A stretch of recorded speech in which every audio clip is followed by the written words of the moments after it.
Bom, vamos começar a nossa aula de produção, tá bem? Um pouquinho mais tarde do que eu queria, mas tudo bem. Boa tarde, boa tarde, boa tarde. Deixa eu ver quem está presente. Yasmin, Ivani Salles, não sei quem é. Carolina Lima e Isabel, tá ok. Bom, aqui tem o seguinte. Sobre as produções textuais, ou seja, sobre as redações, né, que a gente estava trabalhando isso, tem aqui o pequeno detalhe, aliás, os pequenos detalhes do cometimento de alguns desvios linguísticos, de alguns errinhos que já foi dito, já foi falado, aliás, sobre eles, mas vocês vão ver melhor agora. Só um momento.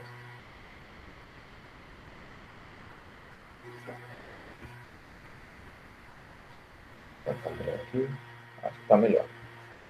Eu separei alguns erros aqui para que vocês não cometam esses erros, tá bem? A gente vai ler devagarinho, um por um, coisas que, se vocês fizerem, vai baixar a nota da redação de vocês, tá bem? Então vamos lá. Fugir do tema é o principal.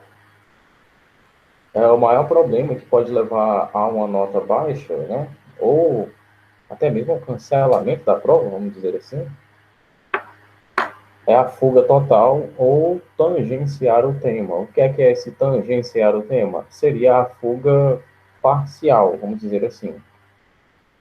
Você está discorrendo sobre determinado assunto, está indo tudo bem até certo ponto, e pegar uma hora que você meio que foge do tema, você não está falando, você já não está mais sendo coerente. Isso aconteceu um pouquinho, não nessa turma aqui, né, para não entrar em detalhes. Não sobre o gênero da dissertação, mas, por exemplo, fugir do tema ou fugir do gênero textual é um problema. Eu vou pegar aqui um exemplo de fuga de gênero, por exemplo. Eu coloquei o texto, o gênero textual fábula ou conto, ou seja lá qual for. E, por exemplo, eu pedi para fazer uma crônica narrativa e o aluno fez uma fábula. Fugiu totalmente do tema. Né? Ou então ele fez uma crônica descritiva, baseando-se numa descrição sensorial.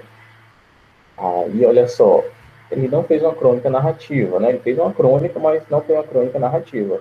Ele meio que tangenciou, ele fugiu parcialmente do tema. Não, eu estou dando exemplo, estou dando um exemplo assim hipotético, é uma hipótese, tá bem? Não precisamos ficar nervosos, tá? É só uma hipótese. Eu passei uma crônica narrativa e o aluno fez outra coisa que não é uma crônica narrativa. Aí sim que eu estou falando, tá bem? Isso seria uma espécie de tangenciamento. E até mesmo está escrito no próprio manual de redação do Enem, né? Aquela cartilha, vamos dizer assim, que sempre sai todos os anos, com alguma atualização ou outra, né? A fuga total do tema significa quando nem um assunto mais amplo, nem o tema proposto são desenvolvidos. Então, essa prova merece um 0, infelizmente. É importante entender bem os limites do tema a ser definido, tá? Do tema definido, aliás, pela proposta de redação, para que esse erro não seja cometido. Um erro principal aqui, sabe, que no caso a gente já está entrando no segundo erro, não fazer um rascunho, aliás. É errado não fazer um rascunho? Olha, é bem mais fácil. Aliás, exatamente, é bem mais fácil você errar bastante se você não fizer um rascunho. Pode ser que você não se atente aos erros de gramática, a ortografia e um montão de coisas. Um dos problemas de rasuras também, né? A prova vem toda rasurada, pode ser desencadeado pelo fato de o estudante não escrever um rascunho, né? Pelo estudante optar escrever diretamente na folha final de redação, né? Por mais que você seja um bom escritor, que você tenha essa boa desenvoltura para a produção de texto, esteja certo de que você vai escrever sobre um tema delicado e que vale muito a pena colocar tudo no rascunho antes de passar a limpo no local definitivo, né, na folha final. Isso porque na hora de escrever, você pode, de passar a limpo, aliás, você pode lembrar de, por exemplo, um exemplo importante, né? Você pode lembrar de um novo dado, de uma nova estatística, de uma nova pesquisa, você pode pensar em um argumento melhor, você pode perceber que ali está faltando vírgula, está faltando acento, está faltando isso e aquilo outro. E esse trabalho você desenvolve no rascunho, tá bem? Então, fazer o rascunho é fundamental. E sim, agora sim, Yasmin, teve gente que mandou prova e se fez o rascunho e não me mandou, né? E meio que a prova, coincidentemente, quem não mandou rascunho, eu pude notar que tinha mais erro do que de quem mandou rascunho. Tipo, a pessoa mandou rascunho e prova, a maioria tirou, vamos supor, tirou um 8,5 ou um 9. E as pessoas que mandaram a prova sem rascunho, tiraram mais ou menos ali um 7,5 ou um 8. E eu notei que a incidência maior de erros de ortografia era nessas pessoas, né? Eu acho que eu nunca deixei de mandar rascunho. Que eu lembre, não, né? Mas assim, tem gente que manda prova sem rascunho. O rascunho vai valer pontuação? Não, o rascunho não vale para fins de correção. Mas é ali onde eu percebo, e é uma coisa assim fantástica, que acontece com todo mundo. Você sempre muda alguma coisa da folha de rascunho para a folha de redação. É quase que impossível você manter a mesma coisa.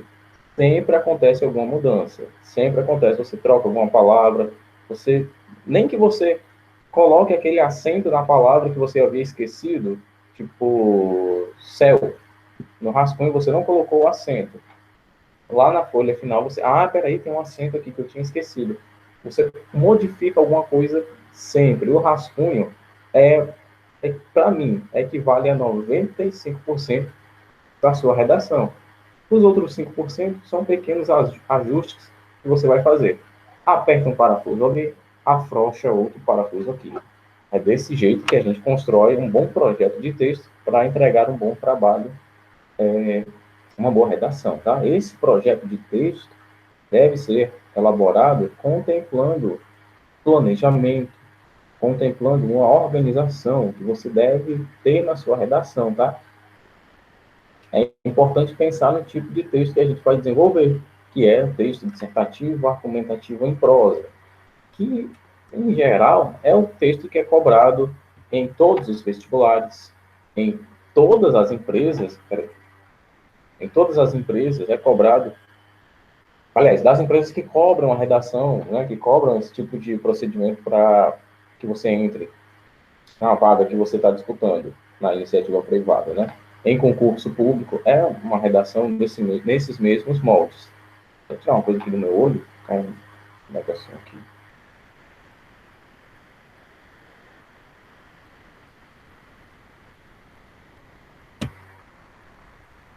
É um pelinho, um cílio, me incomoda demais. Como eu falando, né, em geral, Enem, concurso público, vestibular, tudo isso exige um texto dissertativo argumentativo. Ou seja, aquela estrutura básica, introdução, desenvolvimento e conclusão. Sendo que na conclusão vai ter uma proposta de intervenção. Pronto. O terceiro item, eu queria que vocês entendessem uma coisa. O terceiro erro aqui que eu separei. É um pouquinho complicado explicar isso aqui, mas vamos lá.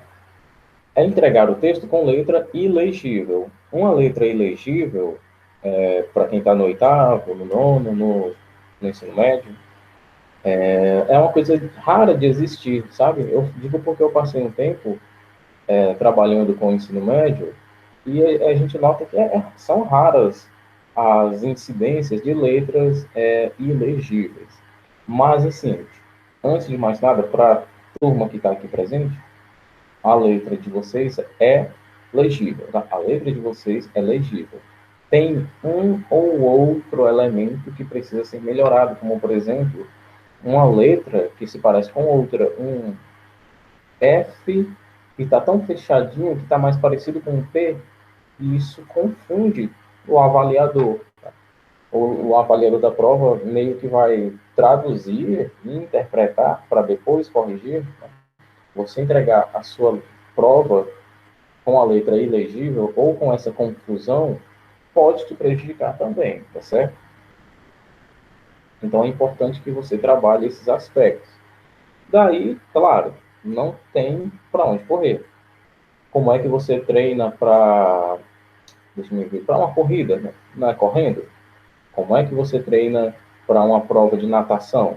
É nadando. Como é que você treina a sua letra? Escrevendo. Escrevendo. Tá bem? Não adianta você ter bons argumentos, uma boa ideia, um bom texto. Tá tudo ótimo, maravilhoso, se o avaliador não vai conseguir interpretar o que está ali escrito, né? Isso é essencial para que o leitor do seu texto compreenda realmente o que está sendo apresentado ali para ele. É a mesma coisa que colocar uma redação aqui para mim em alfabeto cirílico, aquele alfabeto da Rússia. Eu não vou ler coisa alguma, né? Eu vou me sentir analfabeto, porque eu não sei um só significado daquelas letras, né? Se sua letra não é lá das melhores, né, você também não precisa escrever como se fosse um programa de computador, como se fosse o Word, por exemplo. Não, só escrever com a letra legível, treinar em caderno de caligrafia ou etc. Isso se você tiver esse problema. Se não, ó, já esquece, tá? Eu acredito que aqui ninguém tem esse problema, não. Mas claro que não poderia deixar de falar dele. Falta de coesão. Coesão e coerência. Yasmin, o que é coesão e coerência textual?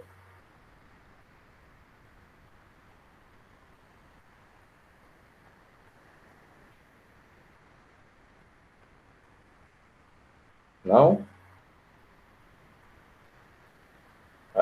Caroline, o que é coesão e coerência textual?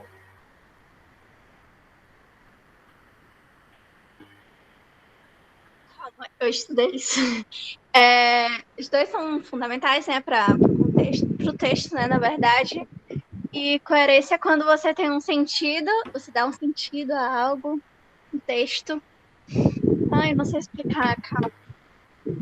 Não, você está indo bem. Você está explicando bem, pode continuar. É tipo, é o que tem sentido uma ligação com um com o outro. Situações. Situações, elas encaixam uma com a outra e, sei lá, Pronto, isso aí é coesão. Vamos lá, começar do eu começo. misturei, né? Muito. Um pouquinho, vamos lá. Coerência, a gente está falando aqui de, deixa eu ver, deixa eu pensar aqui no tema aqui, de corrupção. Pronto, a gente está falando aqui de corrupção. Não, corrupção é um tema tão abrangente, deixa eu ver, de violência doméstica. Pronto, beleza. Estamos aqui falando de violência doméstica, estamos planejando aqui um texto, né, sobre violência doméstica, e do nada eu meto um assunto ali de futebol. Não tem coerência, meu querido, falar de futebol aqui, tá? Ter coerência textual é você escrever, tá bem? Dar argumentos, informações, pesquisas, você trazer argumentos que se relacionem com o tema proposto. Vou me manter nesse exemplo. O tema é violência doméstica no Brasil durante a pandemia, ok? E você vai falar sobre qualquer outro assunto, sobre minoridade, uma maioridade penal, aliás, sobre corrupção, sobre outras coisas que não tem nada a ver, sobre problemas ambientais. Você pode ter até argumentos coesos, mas não vai ter coerência. Você é coerente quando o seu argumento faz relação com o tema, tá bem? Agora vamos lá. O que é a coesão? A coesão, ela tem a ver não com o conteúdo, né? O conteúdo seria a coerência. A coesão, ela tem a ver com a estrutura. Os meus argumentos estão encadeados, ou seja, organizados em uma cadeia, em um elo. O argumento 1 é o argumento de apresentação, e o argumento 2 é um argumento que depende do argumento 1. O argumento 3 depende do argumento 2. O argumento 4 depende do argumento 3. Isso é ter uma coesão textual. Seu texto está bem encadeado. Você, por exemplo, você, pessoa, tá? Você aqui da sala, não estou direcionando para alguém específico. Pode ter argumentos coerentes, mas que não estão coesos. Tipo, o argumento está tudo solto, lá embaralhado. Você começou falando de violência doméstica atualmente e depois está falando de violência doméstica lá anos e anos e anos atrás. Tipo, foi perdendo a cronologia, foi misturando todas as informações, o texto está sem início, meio e fim, tá sem, o avaliador está perdido naquele texto. Isso é um texto sem coesão. Os argumentos até que tem a ver com o tema, com o assunto, mas está tudo fora de ordem. Então, não basta ter coerência, tem que ter coesão também. E juntou isso, ó, pode ter certeza que é 200 pontos garantidos ali. O que não é muito difícil, né? Porque, olha só, se a gente vai falar de, deixa-me ver, de jogos eletrônicos, do vício nos videogames, então você já sabe. Eu tenho que falar do vício nos videogames. Eu não vou falar das Olimpíadas. Não, vou falar de vício nos videogames. Isso é ter coerência. Para você não ter coerência textual, tem que ser uma coisa bem proposital mesmo. Você quer fazer um texto ruim de propósito. É quase impossível que a incoerência seja de uma maneira que venha por acaso. Quase que impossível.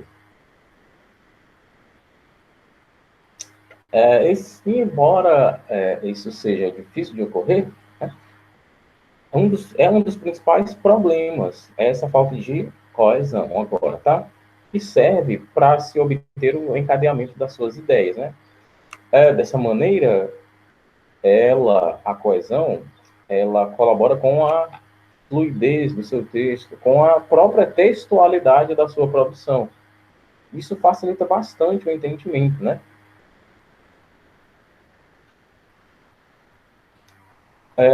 E isso nos leva diretamente para o quinto erro, né? Ser incoerente, né? A coerência é uma das características mais importantes que um texto deve apresentar, independentemente de seja lá qual for o gênero textual ou o conteúdo do texto. Tem que ter coerência, né? Um texto incoerente você não vai conseguir ler.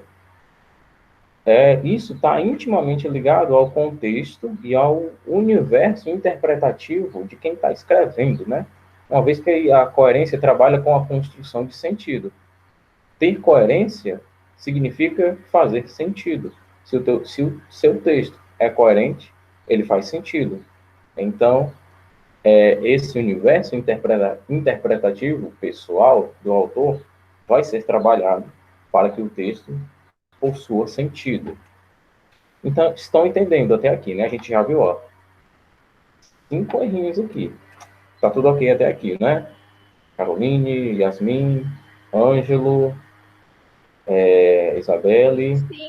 Sim, é porque eu tinha esquecido, tipo, não tava lembrando. Como é? É porque eu não tava lembrando. Ah, sim. Mas eu lembrei agora. Mas olha só, são coisas básicas, né? Essas coisinhas básicas, mas. Sim. Aí eu lembrei simples, do até eu que eu diria. sempre falo, entendeu? Tipo, a coerência ela é o conteúdo e a coesão é a forma.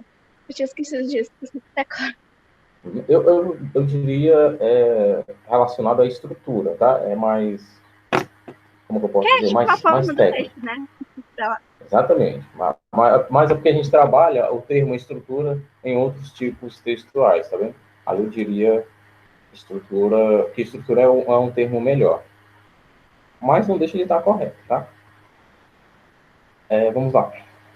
Ser incoerente, né? Não vale escrever também alguma coisa que você tem dúvida, que eu acho que eu já falei isso para vocês, né? Se você não tem certeza de alguma coisa ali que você está querendo escrever, uma pesquisa, um dado científico, nome de lugar, de pessoa, de uma ONG, de uma instituição, do país, da cidade, do estado, da região. Se tu está com dúvida, olha, é melhor você bolar outra estratégia argumentativa. Isso pode deixar o seu texto bem incoerente. Principalmente se o avaliador da prova souber que aquela informação ali é falsa, tá? Escreva realmente sobre aquilo que você sabe. Isso demonstra muita, antes de mais nada, é muito humilde, né? E demonstra muita organização textual. Ah, professor, mas e se eu escrever apenas sobre o óbvio? Bom, olhando por um certo ângulo, o óbvio é meio que aquela verdade, né? Então você vai escrever sobre coisas verdadeiras, né? Até certo ponto, é claro. E também uma coisa que eu sempre falo, que eu acredito que vocês também já viram, eu já mostrei para vocês, exemplos de redação nota 1000, espalhados aí pelo Brasil inteiro. E não são redações de outro planeta, com a escrita shakespeariana, não é coisa a lá Machado de Assis. Não, são textos simples mesmo. Não tem nada de termos extremamente científicos. Não, é só um texto bonitinho, simples, como qualquer outro. Tudo humanamente possível. Não é nada de outro planeta, não. O sexto erro fala sobre problemas de ortografia, né? Cometer erros de português. Por isso que é muito interessante você ler bastante e escrever bastante, para que você conheça mais palavras, que você tenha um arsenal, um repertório vocabular mais expandido, vamos dizer assim. É uma das principais competências, no caso é a primeira, né? Demonstrar domínio da modalidade escrita formal da língua portuguesa, que isso abrange a ortografia. Uma das principais competências de quase todos os vestibulares espalhados pelo Brasil também, né? Modalidade formal. Deve ser evitado desvios gramaticais, erros ortográficos e principalmente falta de pontuação e acentuação. Sobre a acentuação, tem uma mocinha e os estudantes do Fundamental 2 e do Médio admiram muito, né, que é a vírgula. Tipo, a inteligibilidade da vírgula é uma coisa fantástica, porque assim, se você colocar vírgula mais, o avaliador vai ler seu texto assim, como eu estou falando. Vai ficar cansativo. Vírgula em excesso é um problemão, tá? Vírgula em excesso é um problemão. Claro que tem os momentos certos para você colocar a vírgula, como, por exemplo, para isolar determinado período, como nós já vimos, por exemplo, os apostos, né? Aposto explicativo, como por exemplo, precisa de um marcador ali gramatical que lhe isole, tá bem? Ou o contrário, né? Vírgula de menos. O avaliador vai ler o texto, que é a leitura metralhadora, que eu chamo. Ele lê sem parar nada e o texto também perdeu a sua inteligibilidade, perdeu a sua fluidez. Então, deve-se estudar para saber quando colocar a vírgula, para que você não coloque vírgula de mais, nem vírgula de menos. Vírgula é um elemento que tem a sua inteligência textual ali. E esse daqui, sim, é um dos erros mais comuns, tá? Que as redações apresentem esse tipo de desvio, né? E isso deixa o texto empobrecido, dificulta o entendimento textual. Também a melhor maneira de você contornar essa situação é treinando, lendo e escrevendo, né? Separe um momento do seu dia ou da sua semana, escreva um texto pelo menos uma vez na semana. Eu sei que vocês resolvem questões de todas as disciplinas aí, todo dia, né? De história, geografia, de inglês, de língua portuguesa, das exatas, de todas as ciências exatas e humanas, vocês veem tudo mais. Produzir um texto é uma coisa totalmente diferente. Então, esse tipo de trabalho também deve, ou melhor, também merece a sua manutenção, tá bem? E vale também que vocês observem quais são as maiores dificuldades de vocês. Claro que a gente tem uma afinidade maior com determinada disciplina ou determinada disciplina. Melhor explicar assim. Mas trabalhar as nossas fraquezas também é fundamental, tá bem? O sétimo erro, na aula até que está fluido hoje, o sétimo erro é o seguinte, é você escrever períodos muito longos. O que seriam períodos muito longos? É aquela frase que está gigantesca. Eu recebi redações, não dessa turma aqui, tá? E o parágrafo inteiro era apenas uma única frase. Um parágrafo inteiro era uma frase. E eu lendo. Quando eu cheguei na metade, eu me perdi, porque começou a ficar cansativo e perdeu o sentido, e o período, o entendimento não foi encerrado. E, nossa, tudo isso aqui é só uma frase. Dependendo do uso da vírgula, dependendo da argumentação, até que cabe, mas não é indicado que você escreva períodos muito longos. O que os alunos têm mesmo é medo de finalizar ali a frase, porque o aluno pensa, nossa, se eu acabar a frase aqui, meio que vai perder o sentido eu continuar falando disso, né? Então é melhor eu continuar falando para que o sentido continue. E não, não é bem por aí. Não é assim que a banda toca, não, tá bem? Não precisa ter medo. Você pode colocar o pontinho final ali, encerrar o período e continuar naquele assunto, continuar dentro daquele entendimento ali. Claro que o avaliador vai ter capacidade de ler aquilo e entender o que é que você quis fazer ali, tá? Alguém aqui já teve receio de encerrar uma frase e fez um período bem longo? Ou melhor, alguém que tem esse receio? Carol, Yasmin, Ângelo, Isabelle.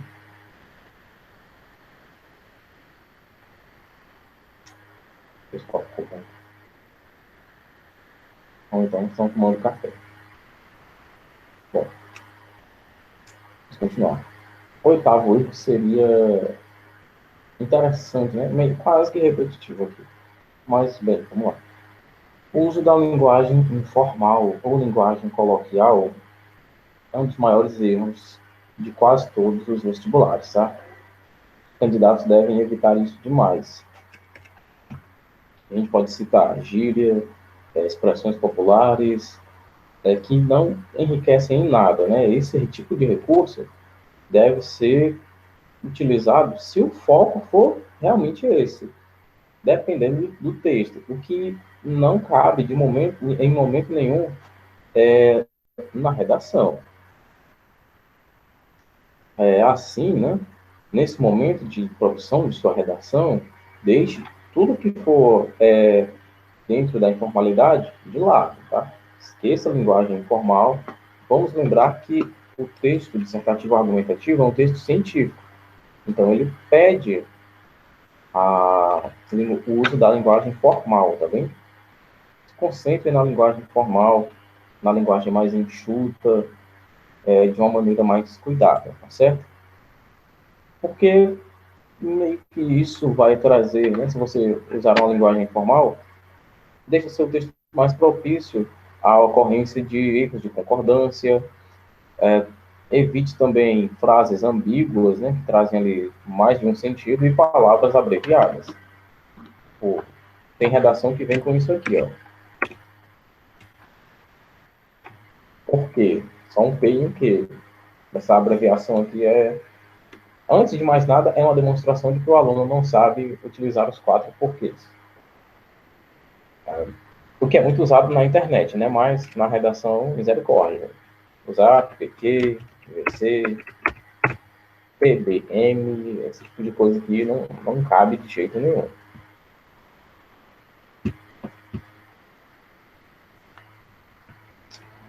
Aí, como eu estava falando, o uso de frases ambíguas. Nossa, imagina só. Já é um trabalho você escrever uma redação por causa do possível receio, né? Dependendo da situação, escrever aqui no colégio, escrever no Enem, por causa da pressão, por causa de uma série de fatores. E você faz o uso de frases ambíguas, né? É uma coisa bem infeliz. Porque a ambiguidade se dá ali quando existem dois sentidos ou mais, certo? Agora, já pensou? A frase tem dois sentidos. Você quis escrever de acordo com esse sentido aqui. Só que o avaliador da prova levou em consideração esse outro sentido aqui. E aí? Porque tem a ver com a interpretação pessoal da leitura também. E a frase está ali aberta, tem dois sentidos. Ele fica livre para escolher o que ele quiser. Isso pode fazer com que a sua nota caia, ou até pode fazer com que o avaliador, aliás, os avaliadores entendam que você está tangenciando o tema, está fugindo ali um pouquinho do tema. E isso, ó, faz com que a sua nota caia bastante. Então, seja claro, seja objetivo. A ambiguidade é um dos problemas recorrentes nas redações e ela surge única e exclusivamente por descuido, por falta de atenção. Porque, como eu falei, você não vai escrever de propósito uma palavra ou expressão que tenha dois sentidos. De propósito, você não vai fazer isso, né? Duplicar os sentidos reunidos ali numa única interpretação de jeito nenhum. Isso vai deixar o avaliador confuso, vai dificultar o entendimento do texto. A ambiguidade fica para outros tipos textuais, mas para cá não, tá? Fiz a frequência aqui já.